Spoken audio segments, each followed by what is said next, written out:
Right 2025-26 ఆర్థిక సంవత్సరానికి వార్షిక బడ్జెట్ ప్రకటించిన కేంద్రం అందులో కొన్ని కీలక విషయాలకు సంబంధించి వెల్లడించింది. అయితే సోలార్ సెల్స్ కానీ స్మార్ట్ మీటర్లు వీటి ధరలు పెంచే జాబితాలో ఉన్నాయి. దీనికి సంబంధించి పూర్తి అప్డేట్స్ మా ఏపీ కోఆర్డినేటర్ రాజేష్ అందిస్తారు. రాజేష్ చెప్పండి, మరోవైపు ఏపీ వ్యాప్తంగా గ్రీన్ ఎనర్జీని పెంచే దిశగానే ఇటు ముఖ్యమంత్రి చాలా కార్యాచరణ రూపొందిస్తున్నారు. ఈ నేపథ్యంలో సోలార్ సెల్స్ కానీ లేకపోతే స్మార్ట్ మీటర్ల ధరలు పెంచే జాబితాలో అవి ఉన్నాయి. ఇవి ఏ రకంగా అంటే ఒక పక్క గ్రీన్ ఎనర్జీని పెంచడానికి సన్నాహకాలు చేస్తుంటే కూటమి ప్రభుత్వం దానికి ప్రోత్సాహకాలు లభించలేదనే వ్యాఖ్యలు కనబడుతున్నాయి. పూర్తి అప్డేట్స్ ఏంటి? రాజేంద్ర, కేంద్ర బడ్జెట్లో చూసుకుంటే పూర్తిగా గ్రీన్ ఎనర్జీకి ప్రాధాన్యత ఇచ్చారు. గ్రీన్ ఎనర్జీతో భవిష్యత్ తరాలకు ఇబ్బంది లేకుండా ముందుకెళ్లే దిశగా అందుకు సంబంధించి బడ్జెట్ని కూడా పూర్తి స్థాయిలో గతంలో ఎన్నడూ లేని విధంగా కేటాయింపులు చేశారు. ఇదే తరుణంలో చూసుకుంటే స్మార్ట్ మీటర్ల వ్యవహారంలో కూడా కొంత వ్యయం పెరిగిన మాట వాస్తవం అనేసి స్పష్టంగా చెబుతున్నారు నిపుణులు. దానికి సంబంధించి కూడా కొంత కేటగిరీ వైజ్గా దాన్ని డివైడ్ చేసే పరిస్థితి కనబడుతుంది. అన్ని కేటగిరీల్లో కూడా పెంపు అయితే కొనసాగదు. కొన్ని కేటగిరీలో ఉన్న వాటికి మాత్రమే ఈ పెంపు వర్తిస్తుంది అనేసి అయితే స్పష్టంగా పూర్తిగా ఏదైతే బడ్జెట్ అనౌన్స్ చేసి ఈ బడ్జెట్లో స్పష్టత ఇంకా పూర్తి స్థాయిలో రాకపోవడం వల్ల పూర్తిగా నిర్ధారించలేని పరిస్థితిలో ఉంది. అయితే ఏదేమైనప్పటికీ ఒక పక్క గ్రీన్ ఎనర్జీని ప్రోత్సహిస్తారే, మరోపక్క స్మార్ట్ మీటర్ల వ్యవహారం కావచ్చు, మిగతా వ్యవహారాల్లో కొంత ఎక్కువ టారిఫ్లు పెడతాం కూడా కొంత ఇబ్బందికరమైన పరిస్థితి కనపడుతుంది. అయితే ఈ ఆర్థిక వ్యవస్థకు సంబంధించిన ఈ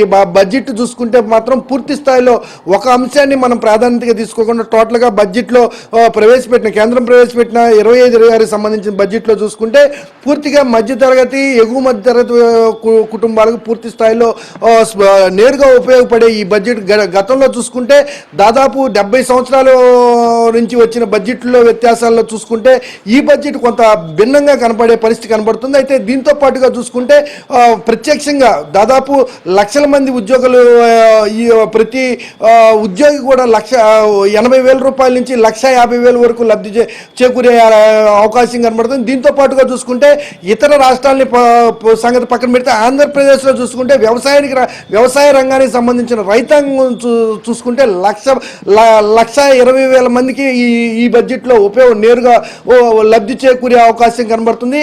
కిసాన్ క్రెడిట్ కార్డుల్లో 5 లక్షలకు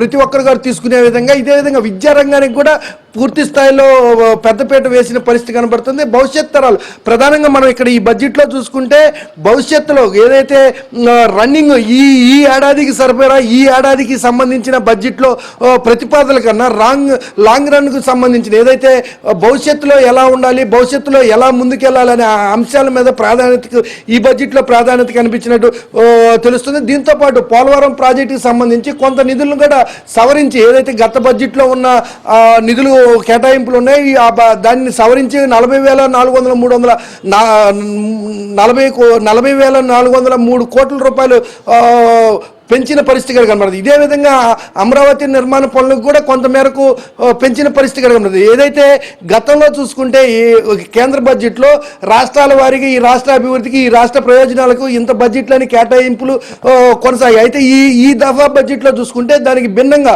ఏదైతే రాష్ట్రాలకు, ఏదైతే దేశంలో ఉన్న రాష్ట్రాలు, ప్రధాన నగరాలు ఏవైతే ఉన్నాయో వీటికి సంబంధించిన అభివృద్ధికి సంబంధించి క్యాపిటల్ ఫండ్లు మాత్రమే చూపించారు. ఎక్కడా కూడా రాష్ట్రాలను విభజించి రాష్ట్రాలకు సంబంధించి పలానా రాష్ట్రానికి ఇంత నిధులు కేటాయిస్తున్నాం అనేది కాకుండా అవసరాలు ఎవరికైతే అవసరాలు గ్రౌండ్ లెవెల్లో రియాలిటీగా జెన్యూన్గా ఎక్కువ అవసరాలు ఉన్నాయో వాళ్ళ అవసరాలకు అనుగుణంగా ఉపయోగించే విధంగా నిధులను ఎక్కడికక్కడ సబ్జెక్ట్ పరంగా పూర్తిగా కేటాయింపులు జరిగినాయి. అదే విధంగా చూసుకుంటే పూర్తి స్థాయిలో ఎక్కడ డెవలప్మెంట్ అయితే పూర్తిగా నిర్వీర్యంగా ఆగిపోయి ఉన్న రాష్ట్రాలు చూసుకుంటే ఈ రాష్ట్రాలన్నిటికీ కూడా ప్రాధాన్యత మరికొంత అదనంగా ప్రాధాన్యత కల్పించే పరిస్థితి కూడా ఈ బడ్జెట్లో కనబడుతుంది. అన్ని సోర్సుల్లో కూడా అన్ని విధాలుగా చూసుకున్నా కానీ ఈ బడ్జెట్ వ్యవహారాల్లో 2025-26 సంబంధించిన బడ్జెట్లో మునిపెన్నడూ లేని విధంగా పూర్తి స్థాయిలో భవిష్యత్ తరాలకు భవిష్యత్తులో దేశాన్ని ముందడుగు నడిపించడానికి ఇతర దేశాలతో పోటీ పడే విధంగా ముందుకు